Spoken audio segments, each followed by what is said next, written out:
యోగి ఆదిత్యనాథ్ సంచలన నిర్ణయం, ప్రభుత్వ ఉద్యోగుల జీతాలకు బ్రేక్.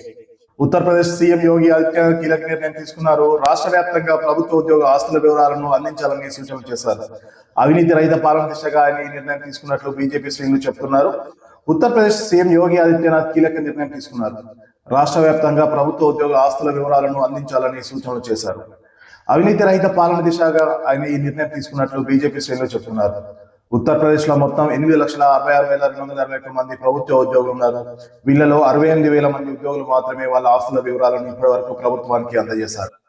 దీంతో సీఎం యోగి ఆదిత్యనాథ్ ఆ ఉద్యోగుల తీరుపై ఆగ్రహం వ్యక్తం చేస్తూ వాళ్ళ జనవరి వేతనాలు నిలిపివేస్తూ ఆదేశించారు. ఆస్తుల వివరాలు ఇచ్చే వరకు కూడా ఉద్యోగులకు జీతాలు ఇవ్వకూడదని సంబంధిత శాఖ అధికారులకు తేల్చి చెప్పారు.